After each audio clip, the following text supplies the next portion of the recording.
تو میرے بھائیوں، اگر بیوی بھی راضی تھی تو دونوں پر کفارہ ہے، اور اگر بیوی راضی نہیں تھی، صرف مرد نے اس کو بلایا، ہاتھ پکڑ کے کھینچا اور اس کے ساتھ ہم بستری کر لی، تو عورت صرف وہی روزہ پورا کرے گی جس روزے کی حالت میں اس سے ہم بستری کی گئی، اس کا وہی روزہ خراب مانا جائے گا، وہ بعد میں پورا کر لے گی، رکھ لے گی۔ لیکن اگر اس کے ساتھ زبردستی ہوئی تو، لیکن اگر وہ بھی ہم بستری میں راضی تھی تو دونوں کو یہ سزا دونوں کے لیے ہے۔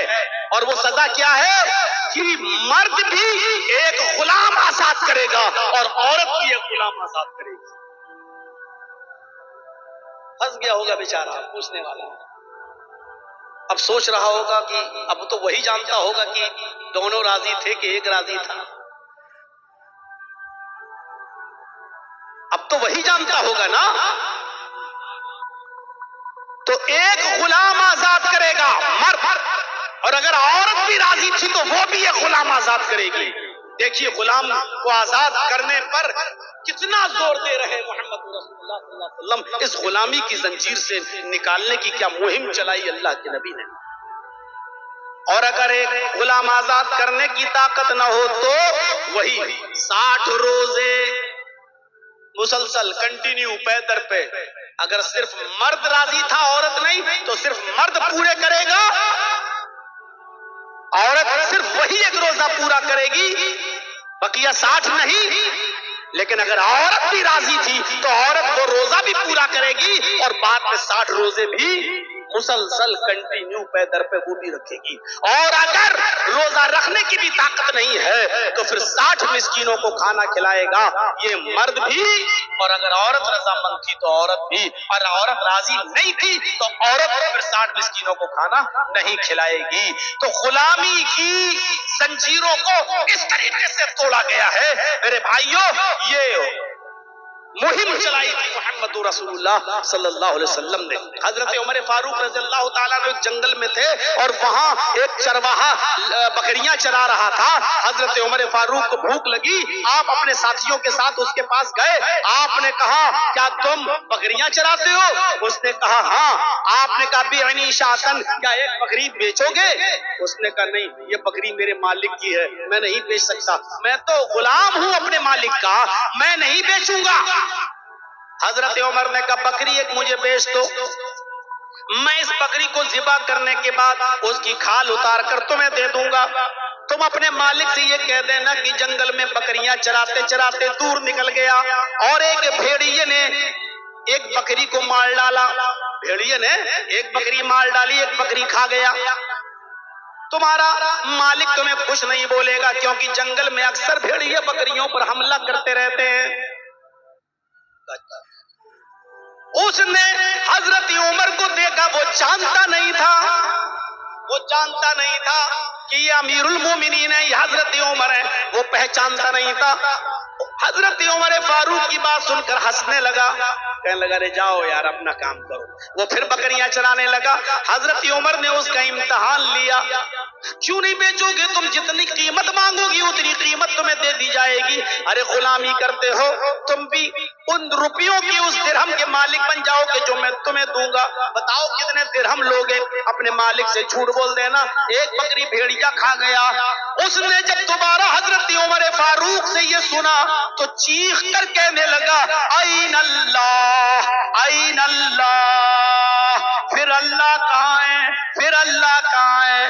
یعنی میں اپنے مالک سے تو جھوٹ بول کر بچ جاؤں گا، لیکن قیامت کے دن میں اللہ سے کیسے جھوٹ بولوں گا؟ قیامت کے دن میں اللہ کو کیا جواب دوں گا؟ حضرت عمر فاروق کی آنکھوں میں آنسو آ گئے اور آپ نے اس کو کچھ نہیں بولا۔ پھر آپ جب واپس آئے تو دوسرے دن آپ نے اس کے مالک کو بھی اور اس غلام کو دونوں کو بلایا۔ جب دونوں دربار خلافت میں پہنچے تو وہ غلام ڈر گیا، سوچنے لگا ارے یہ تو امیر المومنین ہے، کل میں نے ان کو بکری نہیں بیچی، آج پتہ نہیں یہ مجھے کیا سزا دیں گے۔ حضرت عمر نے کہا اے اس غلام کے مالک، کیا یہ غلام تمہارا ہے؟ کہا جی۔ کہا اس کو بیچو گے؟ کہا نہیں۔ کہا تم جتنی قیمت مانگو گے اتنی قیمت دی جائے گی، لیکن اس غلام کو میرے حوالے کر دو۔ جب اس نے یہ سنا کہ منہ مانگی قیمت مل رہی ہے تو اس نے جتنا رقم مانگی حضرت عمر نے اتنی رقم اس کو دے دی اور اس غلام کو خرید لیا۔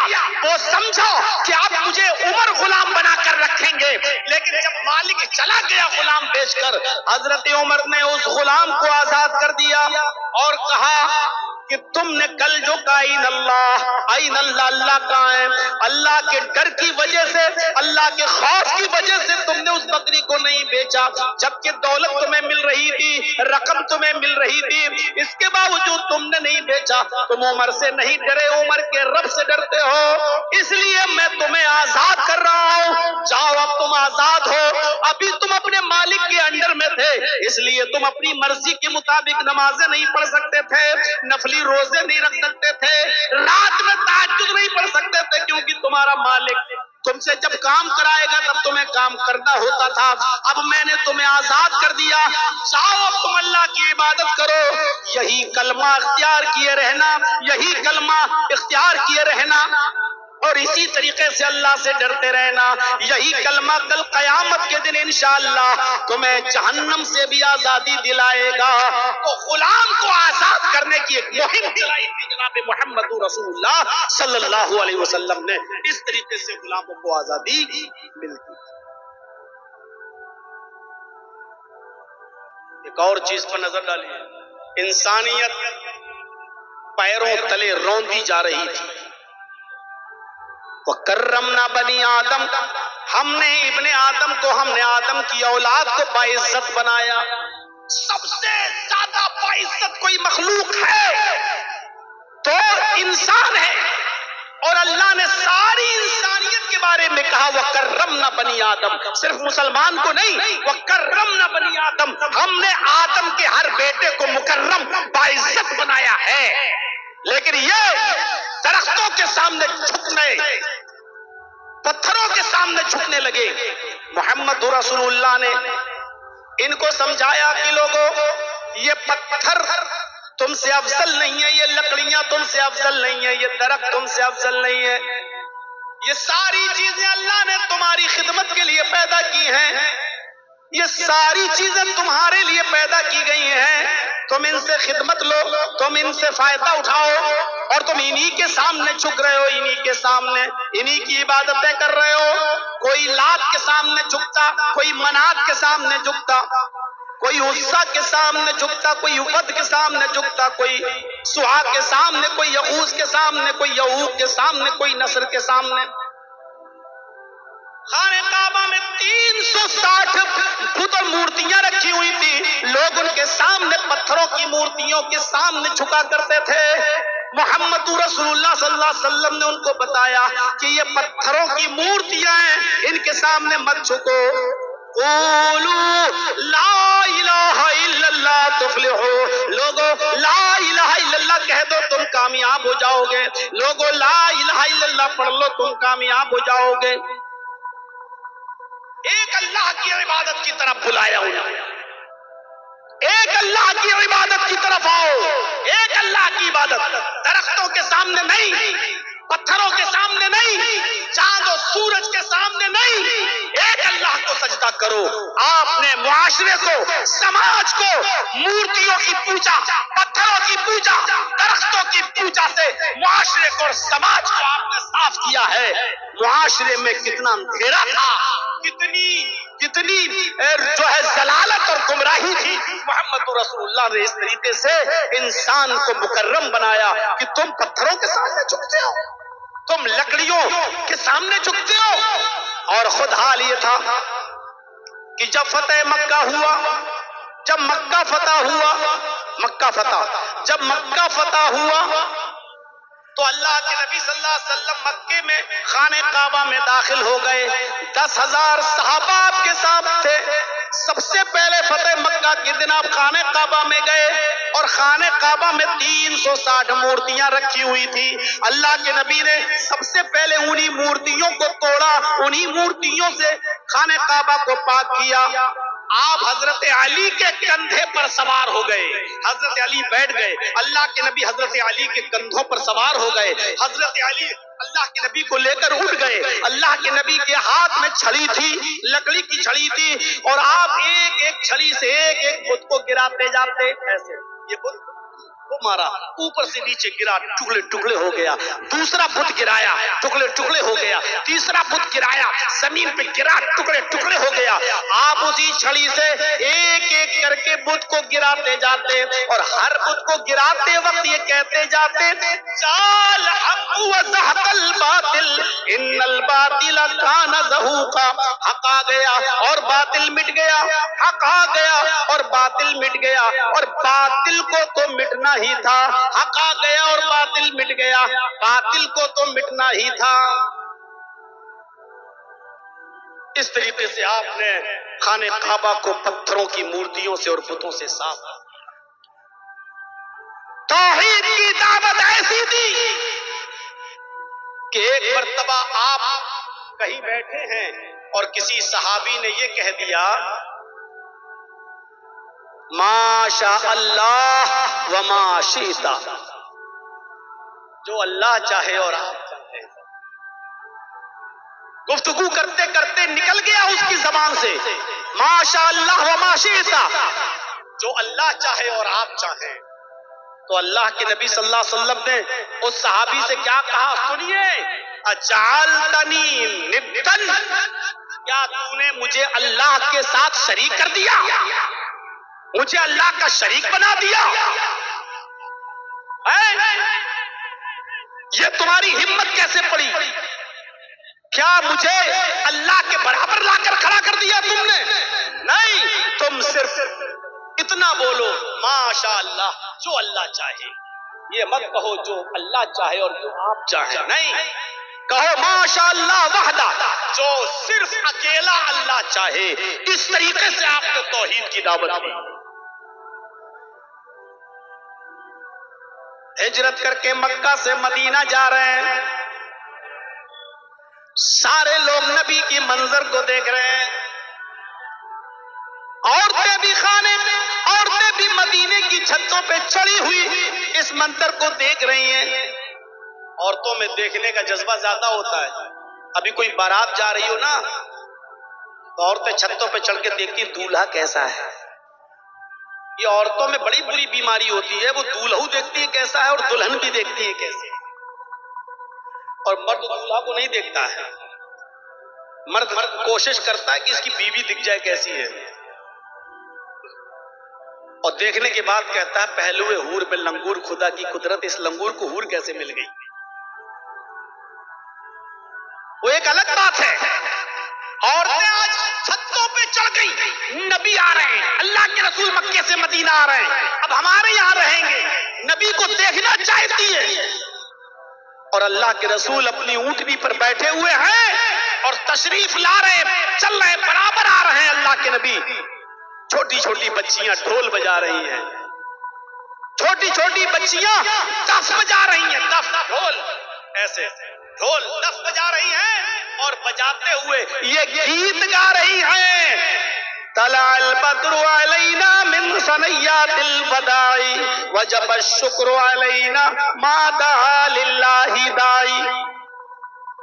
آج 14ویں رات کا چاند فاران کی چوٹیوں سے چمک کر ہمارے شہر میں نمودار ہوا ہے، ہم تو اللہ کا جتنا بھی شکریہ ادا کریں کم ہے۔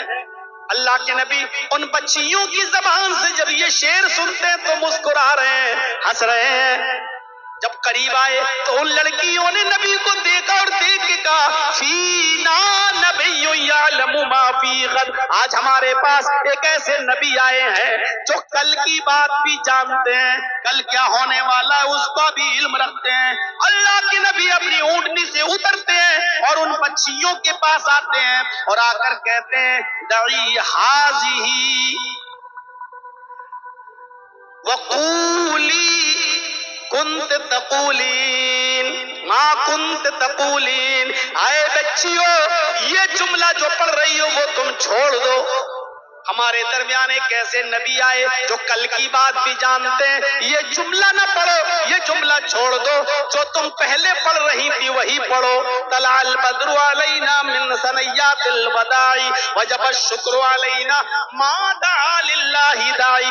یہ جملہ پڑھو, یہ نہ کہو کہ ہمارے پاس ایک ایسے نبی آئے جو کل کی بات جانتے ہیں. اللہ کی قسم کل کا علم مجھے نہیں ہے, کل میں زندہ بھی رہوں گا یا نہیں یہ مجھے اس کا بھی علم نہیں ہے, کل میں صحت مند رہوں گا یا بیمار ہو جاؤں گا مجھے اس کا بھی علم نہیں ہے. آپ نے ان بچیوں کو بھی عقیدے سے پاک کر دیا اور یہ عقیدہ ان کے ذہنوں سے نکال دیا, کیونکہ چھوٹے چھوٹے بچوں کو جو پڑھایا جاتا ہے بڑے ہو کر بھی وہ چیزیں ان کے دماغ میں بیٹھی رہتی ہے, نہیں نکلتی ہے. اچھا بتاؤ, شروع سے دیکھتے چلے آ رہے ہو نا, نماز پڑھنے کے بعد ہاتھ اٹھا کر دعا مانگتے تھے نا, امام صاحب بھی اور مقتدی بھی سب. کتنا مشکل کام تھا اس کو ہٹانا. ہم سے پوچھو 20-22 سال پہلے جب تقریریں کرنے آتا تھا کلیہ چک اور معظم پور کے علاقے میں, کتنا مشکل کام تھا. لوگ کہتے تھے یہ لوگ نئے نئے مولوی پیدا ہو گئے ہیں, ہمارے باپ دادا کرتے آئے, یہ لوگ کہتے بدعت ہے, یہ لوگ کہتے منع ہے. کتنا مشکل کام تھا, کیونکہ جو باپ دادا کے زمانے سے چلا رہا ہے, جو بچپنے سے ہم کرتے چلے آ رہے ہیں, اس کو چھوڑنا بڑا مشکل ہوتا ہے, بڑا مشکل. اگر آج یہ بچیاں اگر یہ عقیدہ رکھ لیں گی اپنے اندر تو پھر بڑھاپے تک یہ اپنے دماغ سے نہیں نکال پائیں گی, اپنے دماغ سے نہیں نکال. اب دیکھ رہے ہو نا, آپ ہی کے علاقے کا ہے نا ایک مولوی جھارکھنڈی, مان لیا نا. ارے ہم لوگ بھی تو وہی کہتے تھے, لیکن اب مان لیا نا. کیا کہتا ہے وہ؟ ہم سے پوچھتے ہیں حلوہ کون کتاب میں ہے. ارے حلوہ کتاب میں نہیں ہوتا, حلوہ کڑھائی میں ہوتا ہے.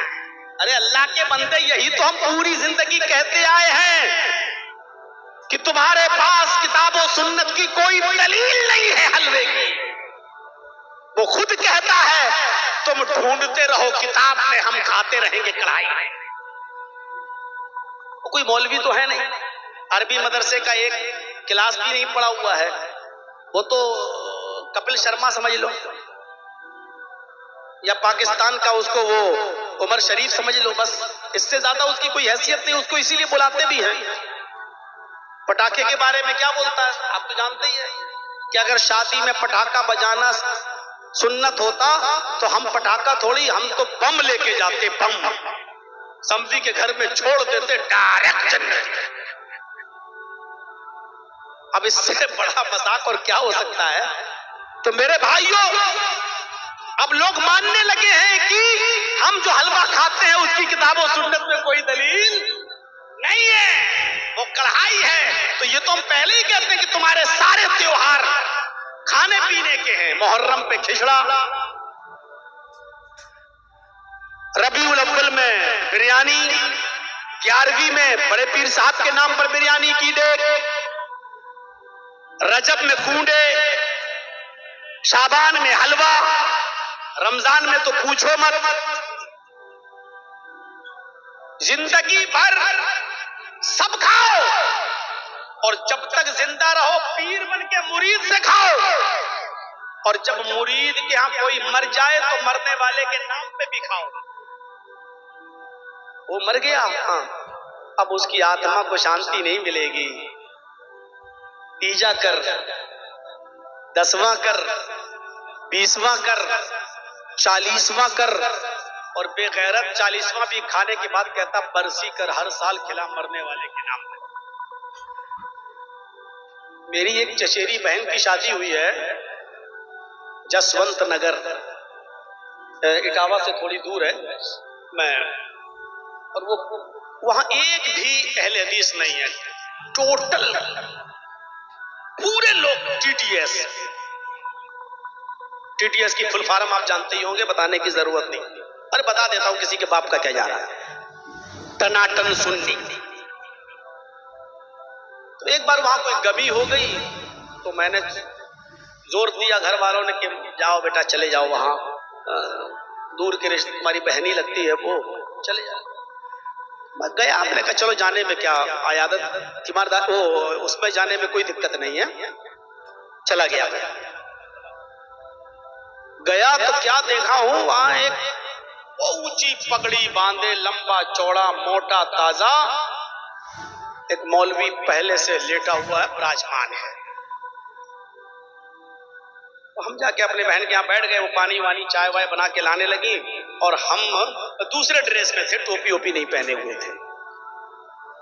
بہت دیر تک وہ جانے کیا اگربتی جلا رہا تھا اور یہ سب کچھ جل رہا تھا, وہاں بہت سی خرافاتیں ہو رہی تھیں. میں نے اپنی چچیری بہن سے کہا یہ کیا ہے, کہا سب کرتے ہیں, اب ہمارے گھر والوں نے کر دیا یہاں رشتہ, تو اب کیا کریں, پھنس گئے تو پھنس ہی گئے. تو ہم نے کہا یہ کون ہے یہ موٹا آدمی جو بیٹھا ہوا ہے؟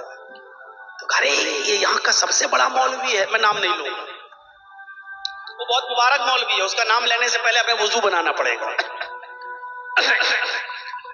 تو میرے بھائیوں, میں چپ تھا, خاموش بیٹھا رہا, اور تھوڑی دیر کے بعد وہ کہنے لگا ایسا ہے, میری بہن سے, ایسا ہے کہ اس مرنے والے کے جتنے بھی کپڑے ہیں, نئے پرانے, گھڑی وڑی جتنی بھی چیزیں ہیں, ساری چیزیں پیک کر کے ہمیں دے دو. تو کچھ چیزیں جو پرانی تھی وہ دے دی, کچھ چیزیں ایسی ہوتی ہیں جو عورتیں بھی رکھنا چاہتی ہیں نشانی کے طور پہ, بھائی ابھی نہیں ہم کیوں دیں آپ کو. تو کہتا سب دو. بہن نے کہا بھائی میں یہ سب نہیں دے سکتی. تو کہا کہ نہیں دو گے تو قیامت کے دن یہ آدمی ننگا اٹھے گا. اب میرے صبر کا پیمانہ لبریز, میں نے دور سے ہی بیٹھا ہوا تھا, میں نے کہا مولانا صاحب آپ کیا کپڑے پہن کر اٹھیں گے؟ کون بدتمیز. میں نے کہا بھائی حدیث میں تو آتا قیامت کے دن سبھی ننگے اٹھیں گے, اور میں نے وہ حدیث پڑھ دی. حضرت عائشہ کہتی ہیں کہ یحشر الناس یوم القیامت حفاۃ عراۃ غرلا, قیامت کے دن ہر آدمی ننگے پیر, ننگے جسم, غیر مختون, اس کا ختنہ نہیں ہوا ہوگا, غیر ختنہ, اس حال میں اٹھے گا. مرد بھی